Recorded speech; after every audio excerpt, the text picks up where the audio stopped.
Broadcasting from my studio in Salt Lake City, Utah for The Artist's Voice, this is Jerry Hardesty. I am the host and producer of the show and empower artists to tell their stories and talk about their work. Today I'm streaming live through Facebook and YouTube using StreamYard, and a recording will be available almost immediately following the live event. My guest today for today's show is Stefan Fiedorowicz, a professional lyrical abstract painter. Stefan is originally from British Columbia in Canada and now lives and works in Wiener Neustadt, Austria. Welcome, Stefan. Oh, thank you, Jerry. Can you hear me all right? I can hear you, but I can't see you. Is there any way you can activate your camera? No, you know what? We've had problems with this computer, and I don't think I can get it working properly. Well, I'm sorry. I'm sad to say that I won't be able to see you then. Well, well, I see you perfectly. Oh, great. Well, I'll leave me up there for a while then, at least. Okay. Anyway, Stefan, did I pronounce your last name correctly? Yeah, Fiedorowicz. You actually did quite well, actually. Fiedorowicz. You know, yeah. Go ahead, please. You know, in Europe, people, when they look at that name, they automatically know how to pronounce it correctly. I find it remarkable. And in Canada, well, I got all kinds of different versions of that last name. Believe me. I'm sure, but I did study German just a little bit, so I thought that, of course, the W is pronounced as a V, correct? Yes, that's right. That's right. Fiedorowicz. I just didn't put the accent in the right place, I don't think. But anyway, yeah, moving on. Well, how does a Canadian artist choose Austria over their native land? Well, you know, first of all, I come from a European background, and Sure. My mother was British, and my father was Polish, and of course I have many relatives over here in both countries, and but the main reason was you know, I married an Austrian woman, and so you might say that I followed love across the great pond. You know, I suspected that might be the case, but you never know. Well, Well, exactly. How long have you been in Austria? Oh, 15 years now. Really? Well, hey. Yeah, which is a long time, yeah. So it's home now. Yeah. Although, you know, I visit Canada often, and I like to think that, you know, I have the best of both worlds. So, okay. Sure. But primarily, you know, Austria right now is a place I call home. That's great. That's great. Well, is Austria affected with the coronavirus like most of the world? Yeah. Oh, yes, definitely. Oh, yeah. Yeah, we're currently in our third lockdown right now, actually. I see. Yeah. So, yeah, it's serious, and we're dealing with it. Oh, well, you have to. Everyone else. Yeah. You have to. Well, my wife and I, we don't go anywhere without wearing masks, and we rarely go any place except for I do go to the gym, and she just started back to her gym, and we go to the grocery store, and that's about it. Yeah, that's mandatory here. You know, wearing masks and you know, keeping your distance from people. Of course. Yeah.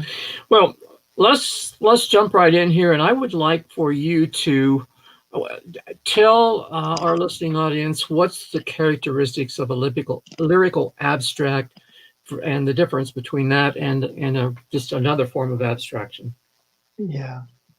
Well, essentially, lyrical abstraction is based on personal expression, like most abstract work. Mm-hmm. So and it was actually developed in France. And like some people think that, oh, lyrical, you like to write and apply your writing to painting. Well, that's not necessarily the case. But for some reason, people have associated me with lyrical abstraction, and I just kind of like just followed that movement over the years. I understand, but you do write about each of your pieces, do you not? Yeah, I do. But that's just the other creative part of me. I do like to I do like to write, and I do like to focus on human relationships, and I like to confuse people sometimes, with my words. Sure. And yeah. Well, I don't find your words confusing at all. In fact, I find them inspiring, and as I think I told you in an email, I've been following your work for quite some time, and I have just fallen in love with your style, the lyrical abstract, and I would love to emulate the style. Let me just say that. Oh, really? Yeah. Oh, yes, I would. I really would. Yeah. Jeremy, getting back to your question about lyrical abstraction, it's like I said earlier, it's an opening to personal expression, and Yes. The term was actually coined by a man, Larry Aldrich. Uh-huh. And the name actually, another name for it is tashimi, which is sometimes used to describe lyrical abstract movement.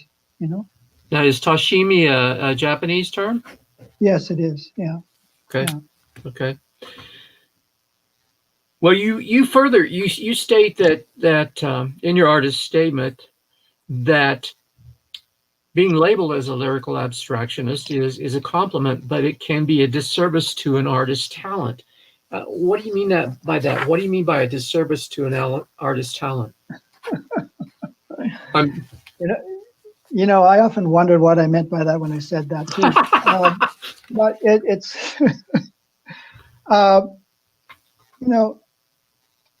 as you know, I just strictly paint abstract work.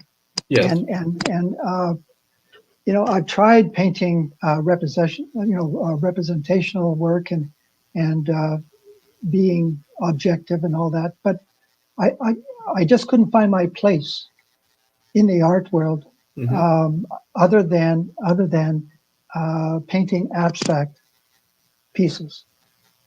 Well, I can certainly relate to that. I when I first started painting, I was painting representational pieces, and I got bored with it. I didn't think I was very good at it, and I got bored with painting the same scene over and over. So I switched to abstracts, and I really have not looked back. But of course, I do. Try to improve myself like most artists and explore. I do a lot of exploration. So, other than yourself, are there other contemporary artists alive who are lyrical abstractionists? Well, yeah, Ronnie Landfield is one. There's George Mathieu, and Jean Miotet. There's Max Bill. There's Robert Delaunay. And of course, go ahead. Yeah.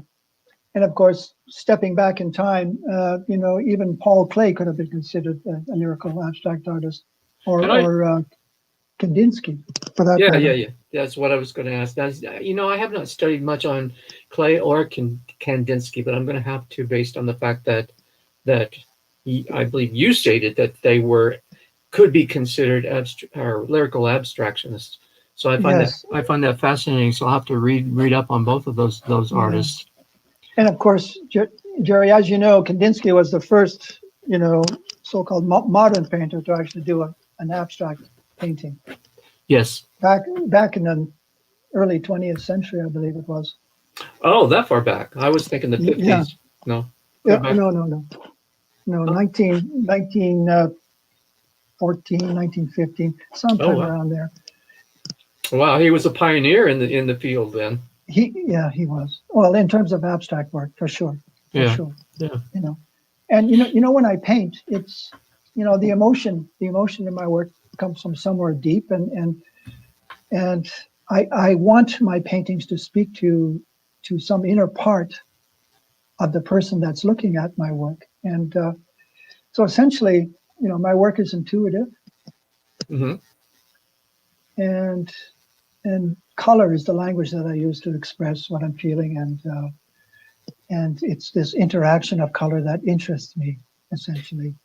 Well, speaking of color, I believe there's two artists, in my opinion, that I really like and follow that are great colorists, and you being one, obviously, and another one being Brian Rutenberg of New York City. He's obviously an American painter. I don't Uh-huh. know. I don't know if you're familiar with his work. No, I'm not. Look him up sometime. He paints in oil as well as you. His paintings are very colorful. He calls them landscapes, but I they have tremendous abstract qualities to them. So, Of but and course, very okay. colorful. But your colors are you use very vibrant colors Well, in your yeah. work, I believe. Now, do you have do you have a favorite brand that you use? Oh, yeah, okay. Well, uh, yeah, it varies. Really, for me, it varies on, like, it depends on the price as well, right? Of Uh, course, of course. you know, sometimes I would buy a Van Gogh. Uh-huh. Sometimes I would buy, of course, you probably know Bob Ross, Yes. and his paints. Now that Uh, surprises me. yeah. Why is that? I guess that in my opinion, he's not thought of as a fine art painter.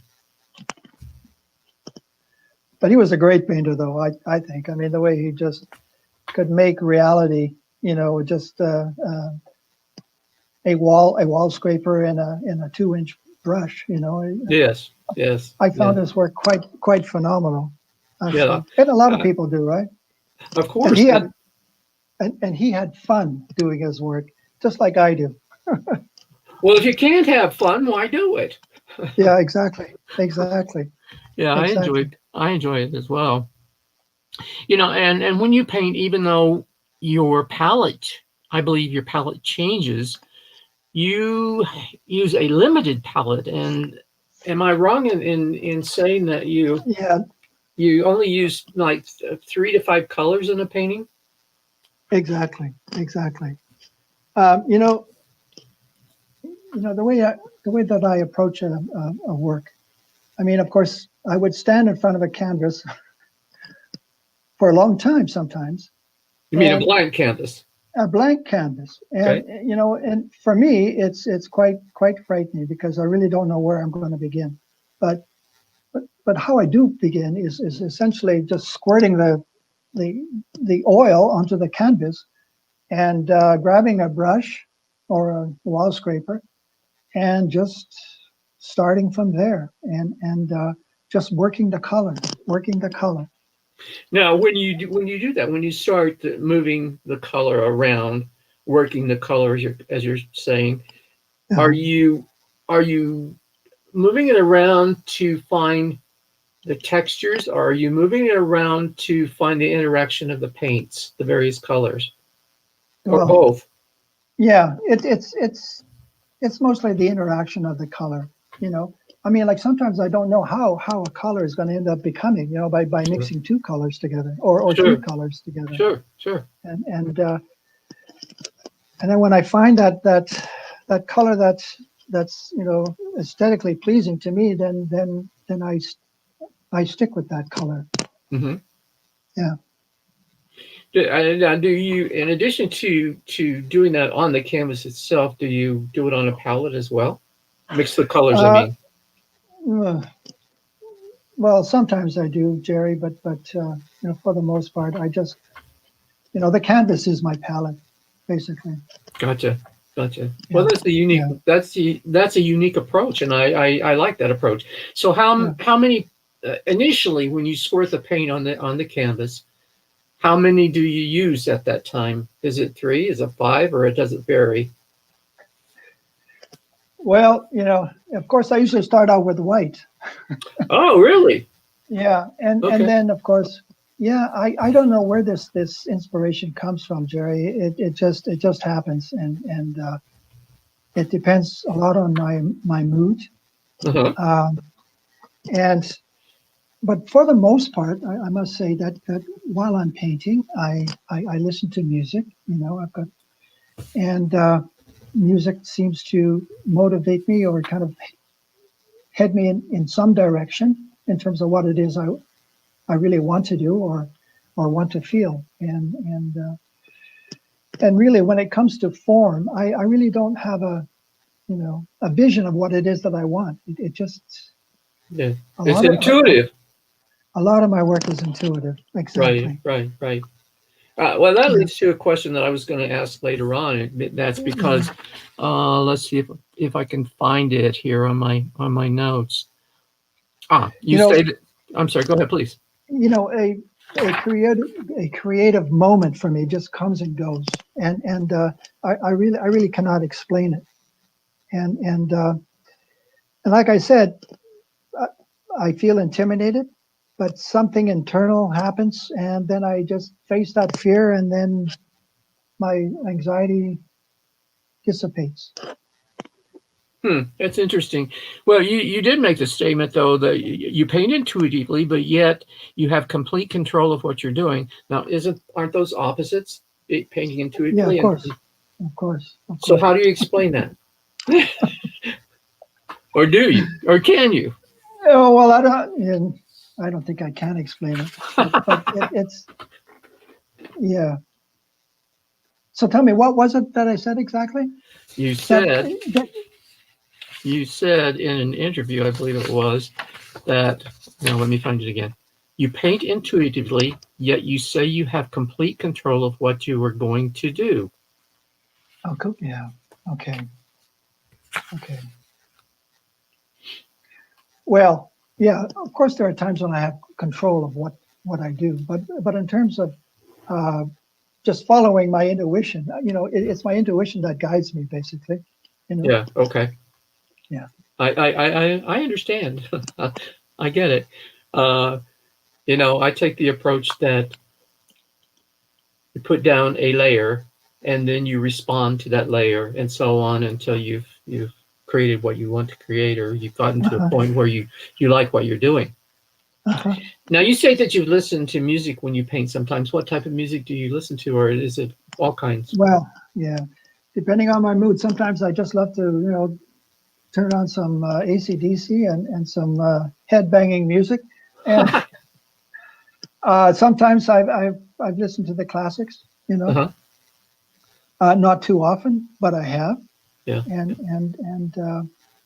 but yeah, what really motivates me though is or inspires me is a situation that might have occurred in my life that I'm upset about or I feel joy about, and a Mhm. lot of my work is has something to do with human relationships, you know, But and now, yeah, do you wait for inspiration, or do you just paint? no, no, I can honestly say like right now, I mean, even though I have a lot of time on my hands, Hmm. I'm retired Yeah. and of course with this COVID thing, I mean, which would allow me to paint more, but I really haven't been painting that much lately, I have to admit. And and I guess the reason being is that I'm not inspired. at the Uh, moment, uh, at the moment, and and uh, and I feel that I should be, but I'm not. okay, let me encourage you and challenge you. Get back to that painting, man. Yeah, okay. Get back to that Yeah, easel. but like what they say is if you're not creating something, then you go to your studio, Uh-huh. and which I do every day actually, and I will work on perhaps cleaning up a mess that I made, or or looking over work that I've done, or writing something about Yeah, my work, yeah. Okay. which I really enjoy doing, and yeah, yeah, Well, that's part of it. That all that you just said, cleaning up, and that's one thing I hate is cleaning. yeah. You should, yeah. I read somewhere that you should actually go to your room or your studio, and it's not necessary to paint, but eventually the inspiration will come, Yeah, will come to yeah, you, yeah. and that's. But I'm still hoping that that's going to come to me someday, soon. Well, you know the famous Chuck Close. I'm sure you're familiar with his work. Yes, of course. Yeah, Chuck. Well, he made the statement that uh, amateurs wait for inspiration, and the rest of us just get to work. There you go. There you go. So I Don't. challenge Yeah, you. Remember that. Remember that quote from Chuck Close. yeah. That's well said, and it's probably very true too, right? Yeah, I I think. think it is. The more you paint, the more Yeah, you want to paint, and when you're not painting, you're thinking about painting, or at least that's my life anyway. yeah, yeah. I guess I should say that I just have a creative block right now. A creative block. So And that happens. That happens. yeah, of Definitely course, happens. of course. Yeah, Well, you also made the statement that when confronting a blank canvas, you're like a matador, like a matador. Yeah. like a matador confronting a bull. So does that mean that you're real active in your approach, or No, it just means that putting myself in the position of a matador. I mean, that's not a like when you're facing a raging bull. yeah, yeah, you very don't know frightening. you don't know what that bull is going to end up doing besides probably attacking you directly, and so Well, that's what I meant by that. It's well, your canvas is not going to attack you, though. well, It's this is it's true, but what I'm it's saying is vice versa. Yeah, I know what you're saying. I know exactly what you're saying. it's because really, it's kind of like what a lot of artists do, or feel rather, when they exhibit their work. I mean, Mhm. it's it's a horrible feeling, really, um, in terms of you you wonder what the viewer is going to think of your work, and you're putting your work on the line, Yeah, and right. your talent and your skill and your integrity is being kind of questioned and what have you, and so that's pretty frightening, right? That's pretty frightening. Yeah, and entering contests or contacting galleries to represent you and those kinds of things, and having to go through all that process is very can be very frightening because all of us hate rejection, but Of at the same, course. we have to learn with it, Yeah, learn to live with it. There, I got it out right. yeah, So anyway, yeah, well, yeah, of course. am I wrong that very often much of your work, large shapes dominate your canvas? Large shapes. Yeah. Large shapes, I'm not talking about representational shapes, but I'm talking about Oh, form. Yeah. So yes, something like a focal point, or exactly. yeah, yeah. Of course. I mean, that's what the eye is attracted to, right? Is something that is focal, something that's dominant in a work. Yeah. But I guess what I'm saying is I don't see a lot of smaller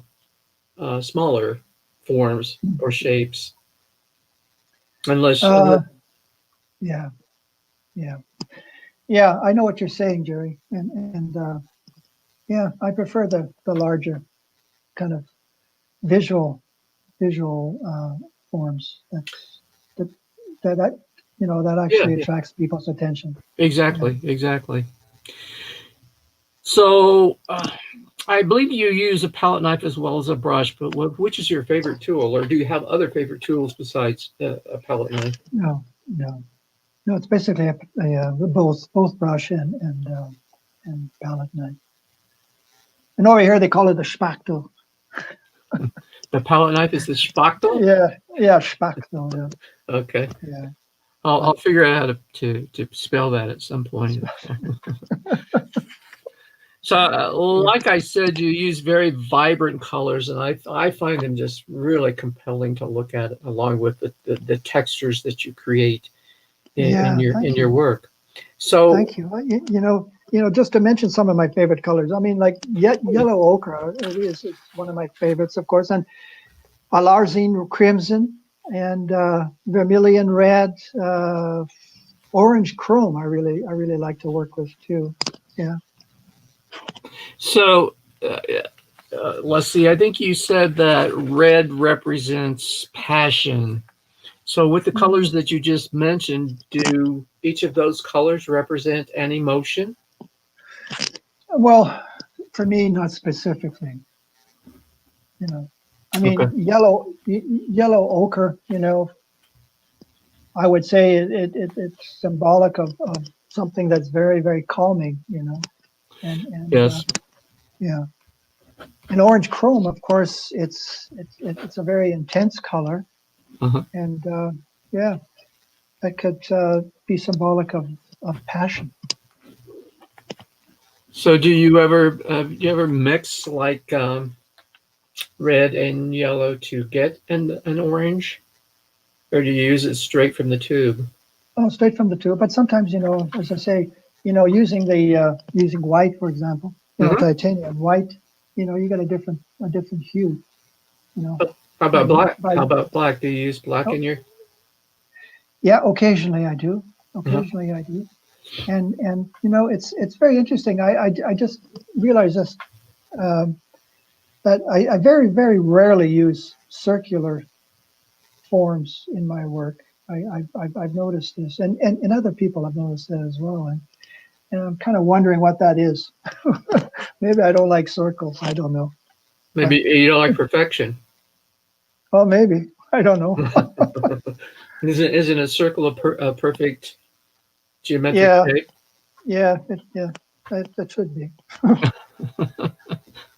But Well, let me but see. Go ahead, please. back to this. The movements that I've been associated with. It's I think lyrical abstractions. I think require the viewer to to contemplate, to study, and to ask themselves, like, what am I feeling, or what is this piece of work telling me?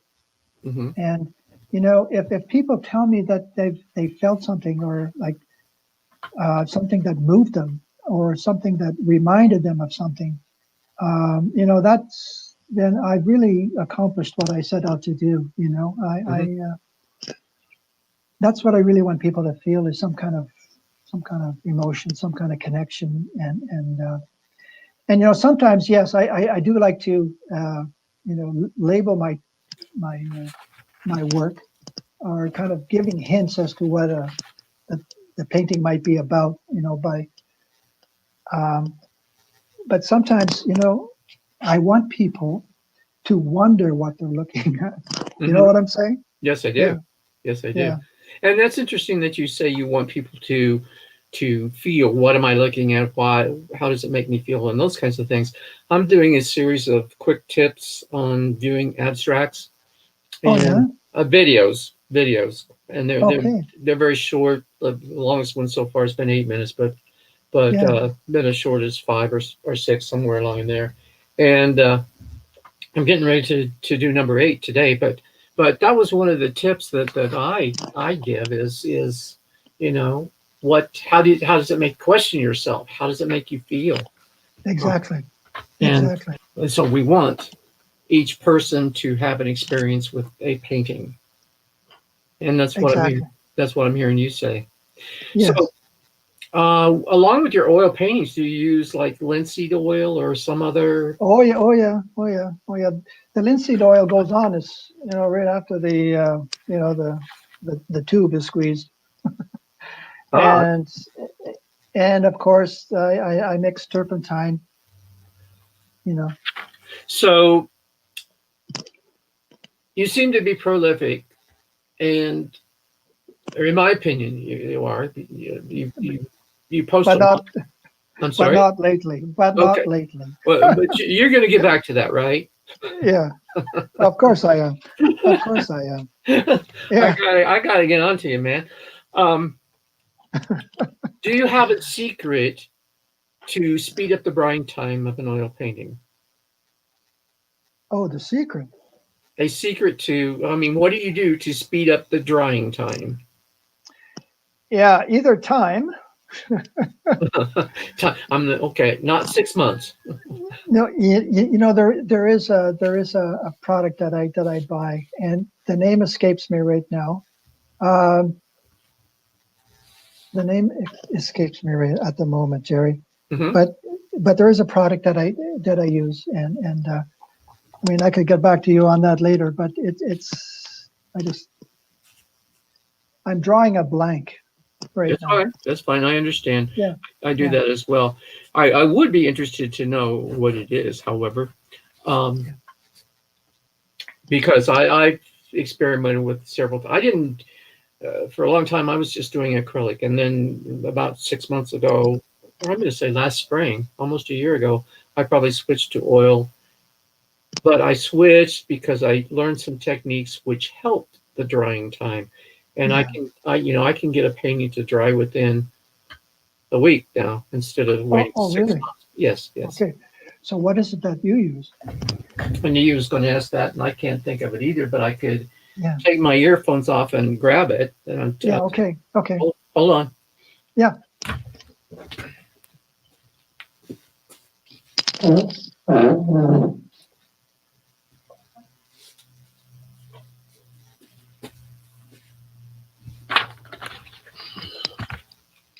Okay, I'm back. I use a product called Gamblin Galpide Gel. Where's my? There it is. See, it comes in a tube, and I just mix that with my paint on my palette, and that will help speed up the drying time. I also use uh, Gamblin Gamasol, which is a liquid. Oh, Gamasol. Okay. Gamasol, which is a liquid. I've used that, and I put it in a spray bottle, and I'll paint, and then I'll spray it to help. Spray it exactly. Yeah. So it's mixed in with the paint. Yes, yes, right on the You know, canvas. Jerry, I just found this the product that I use. It's called Cicative de Harlem, and it's made by Goya. The company's name is Goya, and it's a Cicative de Harlem. How do you spell that? Yeah, okay.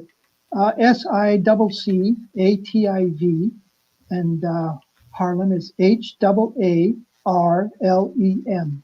Cicative de Harlem. Okay. Yeah, Okay, I'll look for that. I'll look for that. yeah. Great. It's always good to know these things. And I've also used turpentine, but then I don't use that unless I'm painting in the garage because of the toxicity of the turpentine.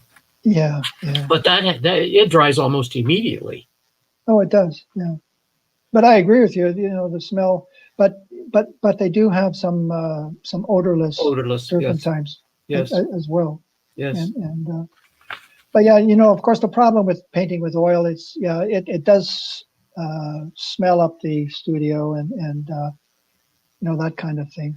And of course, that's the advantage of acrylic paint, right? Acrylic paint, Right. fast Right. fast drying, and it doesn't really have that much of an odor. I personally like the smell of the oil paint. Yeah. Maybe I'm weird. I don't know. No, I don't think so. I don't think so. Hey, as long as you don't get addicted to the stuff, Oh that's no okay. no no no no no! I'm addicted to wine. Oh, wine's good. Wine's good. I have a glass Yeah. every afternoon, at least one. The red or white? I prefer red. Yeah, yeah. How about you? So, red. Red is good. Red is good. Cool. Yeah. Hey, well, now, can lyrical abstraction be taught, or is it just does an artist have to explore it until they create their or come up with their own style? Yeah. Yeah. Sometimes it's difficult to even teach abstract painting, right? Because Yes. it's like I say, abstract is really based on feeling and emotion Mhm. and they're really when it comes to lyrical abstraction too, there's a lot of scrubbing that's involved too. Scrubbing the paint and or kind of incorporating lines Yes. in the work. Yes. And I suppose that's something that could be taught. Well, now, what are you talking about when you say scrubbing? Are you saying Yeah, rubbing. okay? Rubbing with a cloth or rubbing, very, very harshly with a brush, for example. Yeah. Or palette knife, scraping back with a palette knife. Scraping back with a palette knife. Exactly. Yeah. Okay. All right. All right. Let's see. Well, do you create stories for each of your paintings or interpretation? Stories. Yes, stories or Yeah. Yeah. interpretations. Yeah. Sometimes I do. Yes. Yes. Yes. There's, you know, I, I, uh,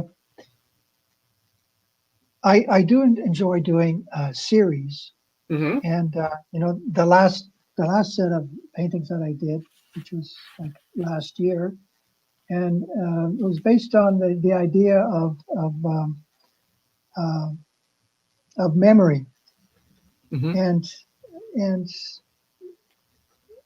and my thinking was, I don't know if you saw any of my work on Facebook, with these, actually they were done with dots and different blotches on white paint, and which actually kind of represented uh, memory.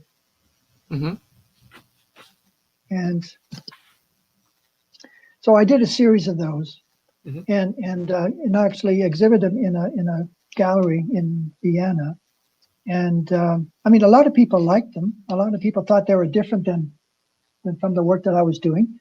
And but for me, that series was all experimental, and I really wanted to just try something different, Sure. Sure. something experimental. And I mean, I liked the end result, and some people also liked that series. And but yeah, I mean, um, I memory on a blank slate. There was a philosopher who came up with the idea that we enter the world with a blank slate. We have no preconceived ideas or images that we sense the world through our senses, or we learn about the world through our senses. And so that's what that series is all about. And so Well, that in itself was a story that I wanted to create, and kind of was based on some of my experiences in life.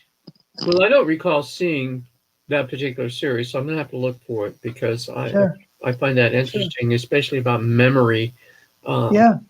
I don't know about you, but dementia and Alzheimer's runs in my family, and so um, I'm Okay. I'm Sure. concerned about that kind of thing, and Yeah. Yeah. hopefully I don't That's come to that point in life. So, well, Stefan, I do find your titles very clever, and okay. Thanks. they always seem Thank to you. convey a message, and I'm interested in how you create them. Um, Okay. where do they come from? Well, uh, sometimes where I just I'll look at a text in a book, and I'll tear a piece off and kind of join it with another piece that's been cut up, and I kind of some totally incoherent kind of word would kind of pop out, and I mean, that's one way. Also, I do a lot of reading. I Hmm. do a lot of reading, um, and some of my work is based on actual titles from songs, Hmm. um, and like that image that I sent you, that second image that I sent you, Jerry, hints, allegations and things left Yes. unsaid. I mean, that, I have to admit that wasn't from me. It was from a Canadian group, Hmm. um, and so I do occasionally borrow stuff. Well, Oh, of course, we all do.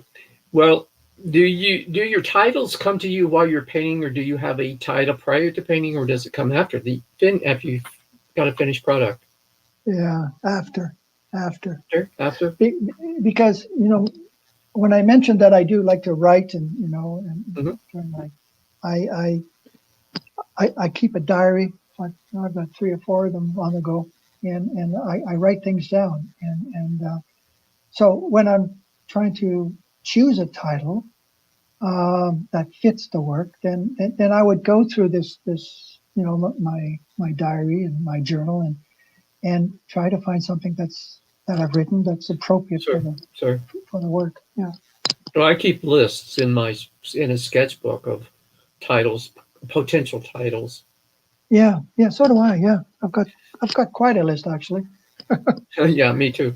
Well, now, do you ever change the name of a painting once you've titled it? No, no, Really? Okay. I've no. done that lately. I've changed 2 or 3 paintings that I wasn't satisfied Well, with.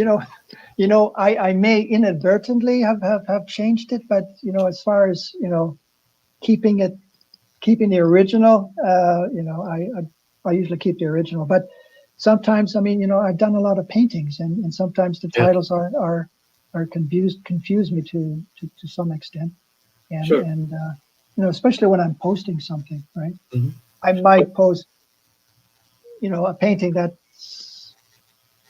doesn't really kind of go along with the title, and so Well, or would you like to talk about one of these paintings that you sent me? If so, sure, I can bring it sure, up. How about this one? Hints, allegations, and things left unsaid. You just mentioned this painting. yeah, okay, that's one of my favorite ones actually, Oh, I love it. and That's and awesome. and and it has not been sold, and it's a 90 by 90, I believe, or 80 by 80. Centimeters. um yeah, centimeters, yeah. Okay. And you know you notice that I usually like to I like to scrub the borders of the canvases, like make it. And of course the texture of the painting is usually in the center, or somewhat in the center. But So, this, yeah, I mean, looking at it, there's, I mean, the blue uh-huh.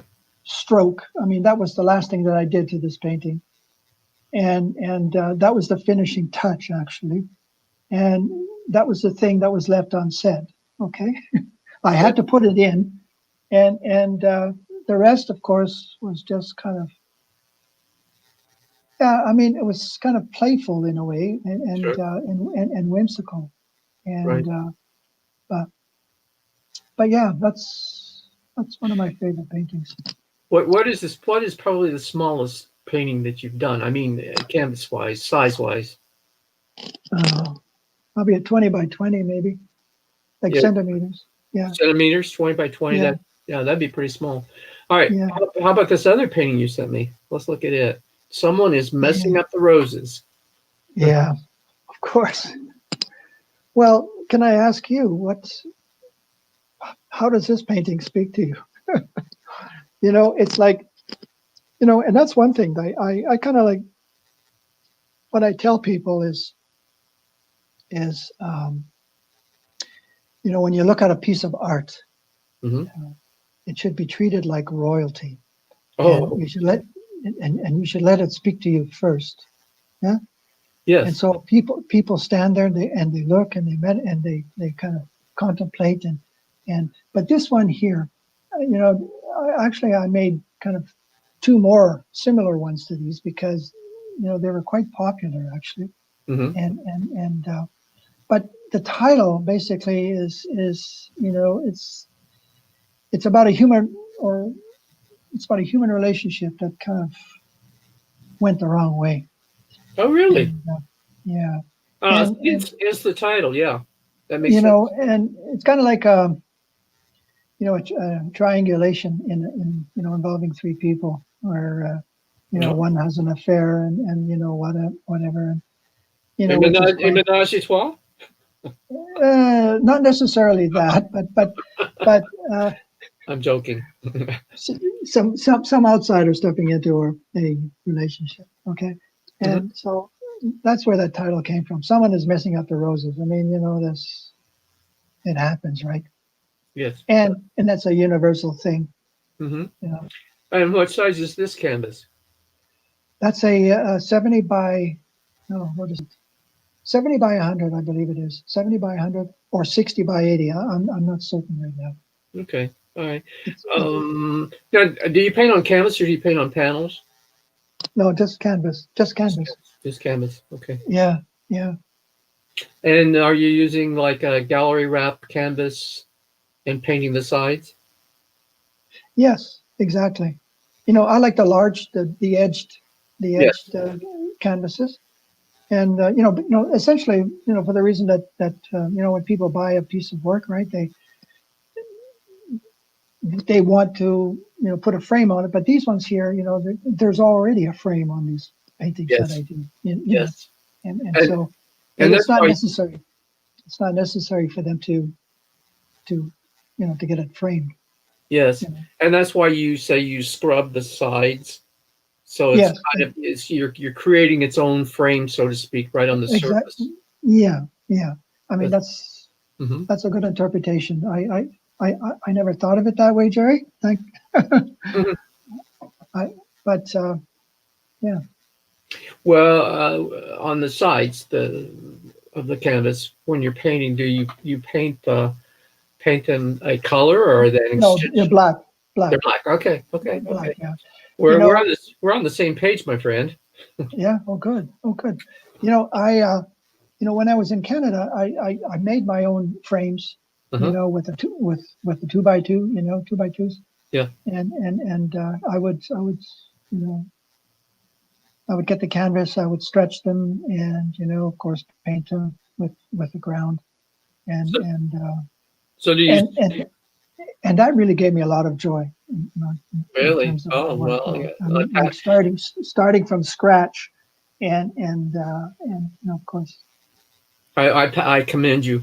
I'm not good at stretching canvas, but it's I time have. consuming. Huh? Yeah, I'm sorry. it's very time consuming for Yes, yes, sure. yes. Yeah, and it took me a while to actually figure out how to do it properly. But yeah, I still have a lot of canvases like that. It's still in Canada, So do you still stretch your own? no, no, You buy them no. pre-stretched too. Well, Yeah, yeah, buy them free. that's fantastic. So, well, of the two that you sent me, I really love this one the best. This one, I know. Yeah, Oh yeah, you God, said that earlier, yeah. and yeah, it's wonderful. It's wonderful. I don't Now, know why. go ahead, please. I don't. Yeah, I don't know why people kind of won't buy that one.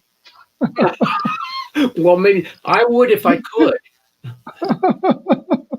I would if I could. I would love to have a Fiedorowicz in my collection. But Really, yes, really. yes, Well, I really would. I really would. I, wow. I'm Boy, thank you, Jerry. Thank you. I'm Thank you. salivating actually just thinking about it. Well, thank you. I really appreciate that. I My really do. pleasure. It's my pleasure. But unfortunately, I'm going to have to sell some of my own work before I can purchase some more. Well, have you sold? Have you sold your work? I've Yeah. sold some, yes, yes, not Hmm. nearly as much as I would like, but yes, I've sold some. Um, I about a little over a year ago, I joined artstorefronts.com, and they have so many marketing resources that it's just really unbelievable. So Yeah, yeah, yeah, it's great. And I have to say, looking at your work on one of the sites that I found, I think it was absoluteart.com. yeah, yeah, I noticed. I think your prices are very very reasonable for what you do. So yeah. Oh, thank you. Yeah, I I just sold a painting today, actually. wow, Somebody. congratulations. Yeah, yeah, and yeah. I think yeah. Within 12 months, I would sell maybe, I don't know, three or four. Uh-huh. Uh-huh. Um, it's really it's quite slow, Uh-huh. and I think it's something to do with the recession or something Yeah. like that. But you know, I believe in and I want to know if you agree with me, but I think that abstract abstract art is more difficult to market than representational.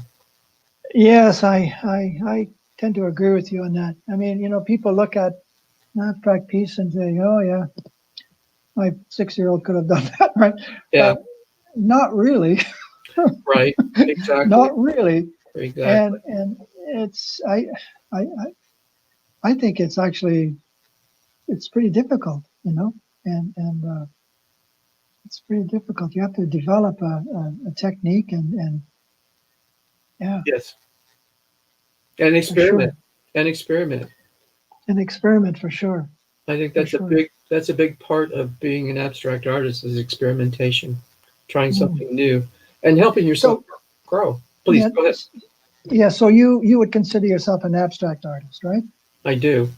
Yeah. And I have a mentor who's much younger than me, and he has made the statement that my work borders on lyrical abstract. Okay. So, Okay. but anyway, Wonderful. Wonderful. that's That's you know, great. that's beside the That's point. great. Um, you are the 90th artist that I have interviewed for the Oh, really? podcast Oh. for the show's podcast, Uh-huh. the That's podcast show. that's great. Well, Yes. that must keep you busy doing this. I don't. I have to control that because otherwise I would not be able to do my own work, my own art Yeah. that I love doing. So I don't want to do more than one interview a week. But uh, I've interviewed artists from Spain and Argentina and Germany and Canada, of course, and Mexico and all of the United States. Yeah. And so, based on all of the artists that I have interviewed, I am curating a virtual show that I hope to put on sometime in February. And if you are interested in participating, I would love to have you participate. Oh, well, that would be great. Yeah, I would never turn down an opportunity like that, to show my work. And well, thank you very much. Thank you for the invite. Be Oh, great. Yeah. it's my pleasure. Like I said, I love your work and would love to have a piece in the show. By virtual, it would all be online, as you Yeah. probably are aware. And Okay. That sounds great. yeah, I'm charging well, according to U.S. dollars, I'm charging a Yeah. $20 fee because there will be some expenses that I'm going to incur. Yeah. Of course. Yeah. All No, that. But that's anyway, great. I'll send you the information if you are so interested. Yeah, I am interested Great, for sure. For thank you. sure. Well, Stefan, do you have anything else that you would like to add? Well, I have a saying when you when you well, what can I say? Um, you have to change the way that you look at things. Okay. Yeah. And when it comes to abstract art, I mean that's basically what you have to do. Uh-huh. Uh, when you change the way that you look at things, the things you see will change, right? Yes. Yeah. And and somehow that's kind of relation to my titles Hmm. and my work. So, when you look at a piece differently, or when you agree, in your own mind to look at something differently, and not accept the norm, then the things will eventually change for you. So that's basically what I've been following. It's kind of like a motto. Mm-hmm. And but all in all, I really enjoyed meeting you, Jerry, and I really honestly appreciate you kind of connecting with me, and I'm really happy that you like what I do. And Well, thank you for accepting my invitation to be on the podcast. Yeah.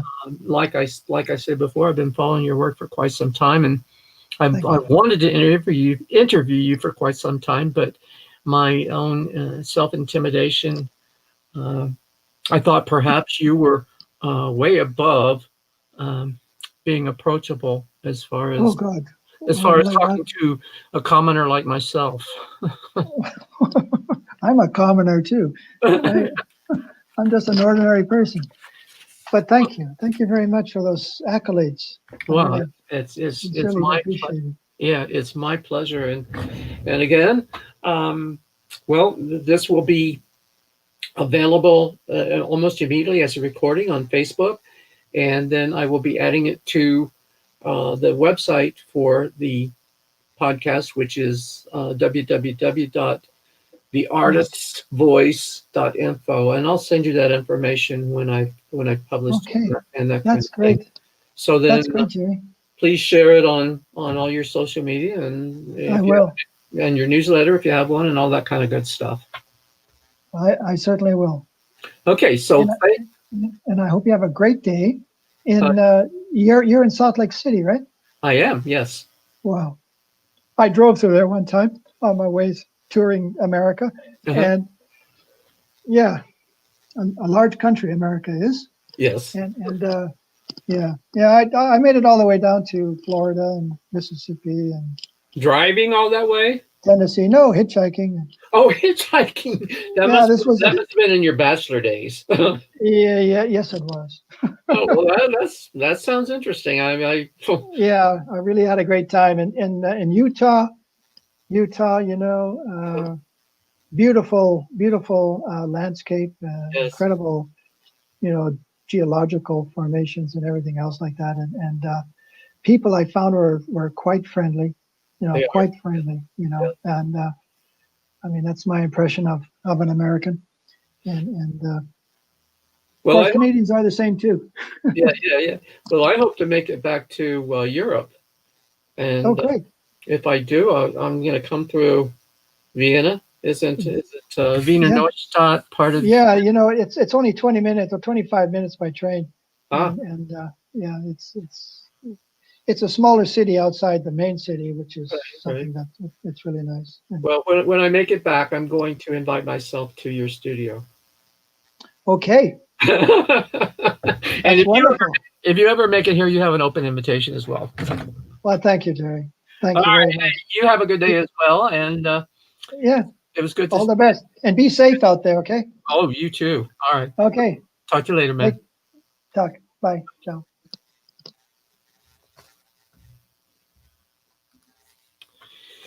Well, that was a very interesting interview with Stefan. So I want to thank him again for participating, and thank any of you who are out there watching and listening. I appreciate you coming back. Again, you can find the interview. A recording of the interview will be almost immediately available on Facebook and also on YouTube. So look for it if you'd like to listen to the whole show again. And it will be available soon on Apple Podcasts and most of the podcast platforms. As well as, you heard me mention to Stefan that it will be available on the show's website, which is www.theartistsvoice.info. In the meantime, this is Jerry Hardesty wishing you safety and have a good day. Thank you for watching.